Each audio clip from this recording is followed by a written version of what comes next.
खट्टा खाने वाली चुड़ैल। रात को अचानक राधिका मौसी को किचन से कुछ गिरने की आवाज आई। उन्होंने बाहर निकल के देखा तो किचन में उन्हें कोई सफेद साड़ी में दिखा। वो चीख पड़ी, हे भगवान, आलतू जलाल तू आई भला को टाल तू, आलतू जलाल तू आई भला को टाल तू। राधिका मौसी को चीखते सुनकर श्रवण बाहर आता है भागते हुए। अरे माँ, क्या हुआ? क्या देख लिया? दादी माँ आ गई क्या सपने में? अरे बेटा, रसोड़े में देख तो कौन है? श्रवण रसोड़े में झांक कर देखता है और उसे कोई नहीं दिखता अंदर। अब रसोड़े में तो कोई नहीं है माँ। कोई सफेद साड़ी में नहीं है क्या? नहीं माँ, कोई भी नहीं है। चिल्लम चिल्ली की आवाज सुनकर काजल भी वहां आ जाती है। अब क्या हो गया माँ जी? अरे बेटा, रसोड़े में एक चुड़ैल थी सफेद साड़ी में। अरे क्या कर रही थी वो अंदर? अरे बताया नहीं, कल आएगी ना तो पूछ लूंगी। चुड़ैल जी, आपका क्या प्लान है? माँ जी, रात बहुत हो गई है, आपने कोई बुरा सपना देखा होगा, चलिए सो जाइए। राधिका मौसी सोने तो चली जाती है, पर उनको रात भर नींद ही नहीं आती। वो कुछ भी उलझुल बातें सोचने लगती है। कहीं चुड़ैल की वजह से तो घर में टेंशन नहीं हो रहा, कहीं उसी की वजह से तो वो दादी नहीं बन पा रही। सुबह जब राधिका मौसी रसोड़े में छानबीन करती है तो पाती है कि नींबू का अचार गायब है। चुड़ैल नींबू का अचार ले गई, मुझे तो ठीक नहीं लग रहा कुछ।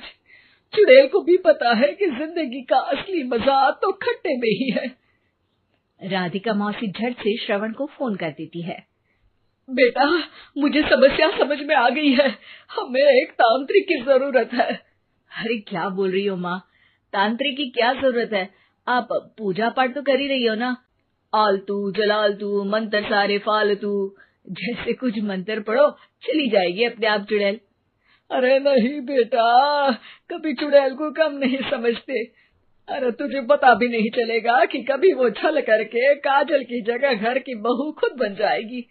क्या माँ, कुछ भी बोल रही हो? कहाँ काजल और कहाँ चुड़ैल? वैसे एक बात बताओ, काजल को अगर गाने के लिए बोल देना तो चुड़ैल काजल की आवाज सुनकर घर तो क्या धरती लोग छोड़कर चली जाएगी। तुम ना पढ़े लिखे बच्चे हर चीज को मजाक समझते हो। तुम रहने दो, मैं खुद ही तांत्रिक को बुला लेती हूँ। अच्छा सुन, शाम को इमली लेके आना।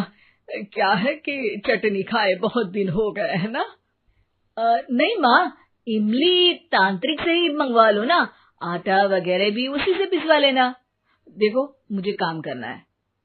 श्रवण रात को कई तरह की सब्जियों के साथ माँ के कहने पे चटनी के लिए इमली भी ले आया था, लेकिन राधिका मौसी के दिमाग में अलग ही फिल्म चल रही थी।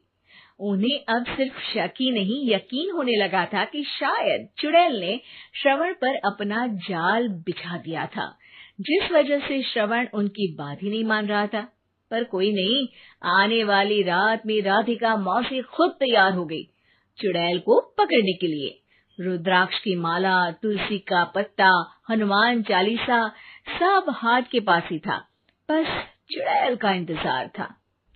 और जैसा राधिका मौसी ने सोचा था वैसा ही हुआ। वो चुड़ैल उस रात भी आई, पर वो राधिका मौसी से तेज निकली और राधिका मौसी के उससे पकड़ने के पहले ही वो भाग खड़ी हुई। जरूर बहू पे साया है उस चुड़ैल का, तभी तो श्रवण के कमरे में गई है। और अगली सुबह राधिका मौसी पिछली रात हुए हमले में किन चीजों का नुकसान हुआ उसका हिसाब लगा रही थी। उनके खेमे से एक आम के अचार की शीशी भी गायब हो चुकी थी, और वो इमली भी जो कल श्रवण लेकर आया था। राधिका मौसी इस बारे में सोच ही रही थी कि श्रवण जल्दी से रसोड़े में आकर दवाइयों की पोटली ढूंढने लगता है। अरे बेटा, क्या हो गया? अब माँ, वो काजल की तबीयत खराब है, बहुत घबराहट हो रही है उसे। हे भगवान, मैंने पहले ही कहा था कि तांत्रिक को बुला लेते हैं, पर नहीं, अब देखो उस चुड़ैल ने काजल को अपने वश में करना शुरू भी कर दिया है। हालांकि श्रवण भूतों में विश्वास नहीं करता था, पर अब वो भी डर जाता है। और राजी हो जाता है एक तांत्रिक को बुलाने के लिए। कुछ ही घंटों में तांत्रिक आ जाते हैं और राधिका मौसी तांत्रिक जी को सब बता देती है। घोर संकट, घनघोर संकट, चुड़ैल को मारू जोर चाकट, ओम भट स्वाहा खटखा के आहा। अरे ये क्या मंत्र है? मेरे खुद के ओरिजिनल मंत्र है, कल रात को ही लिखे हैं, अच्छे लगे तो दाद चाहूंगा। एक और मंत्र सुनो, अर्ज किया है आब्राकडाब्रा, दिल्ली बम्बई आगरा, चंदा मामा सोरले सुरन मामू जारा। ये मंत्र है? अरे कोई 40 वालीसा पढ़ो ना। वक्त कम है, 40 नहीं पड़ेंगे, 20-25 में काम चलाना पड़ेगा। अलग निरंजन जाके लंदन, मुफ्त का मंजान घिस मेरे नंदन। अरे जल्दी करो तांत्रिक जी, जल्दी करो। तांत्रिक अपने उल झलूल मंत्र पढ़ने लगता है। श्रवण को तांत्रिक पे शक होता है। वो अपने एक डॉक्टर दोस्त को कॉल कर देता है ताकि कोई अनहोनी हो तो इमरजेंसी में चीजें मैनेज हो जाए। तांत्रिक धुनी रमाता है, जिसकी वजह से कमरे में काफी धुआं हो जाता है और जिसकी वजह से बहू की घबराहट बढ़ जाती है। अब भागेगी चुड़ैल। हाँ।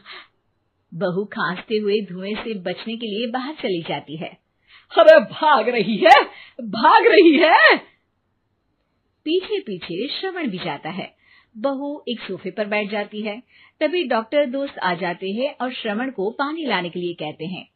थोड़े चेकअप के बाद डॉक्टर कहते हैं, मेरे हिसाब से जाप का काम पूरा हो गया है। क्या मतलब? अरे कुछ भी नहीं माँ, कोई चुड़ैल नहीं है, खुशखबरी है, अब दादी बनने वाली है। मगर वो सब अचार के डब्बे।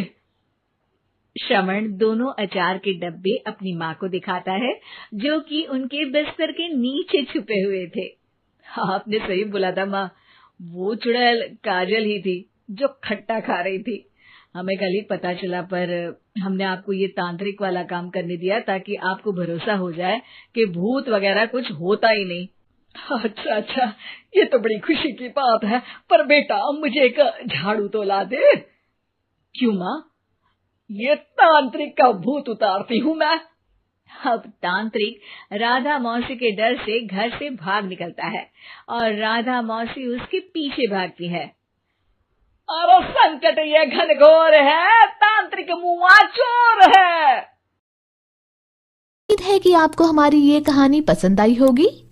कृपया हमारे चैनल को सब्सक्राइब करें और सभी अपडेट्स के लिए बेल आइकन जरूर क्लिक करें। और हाँ, वीडियो लाइक और शेयर करना मत भूलिएगा। Bye bye.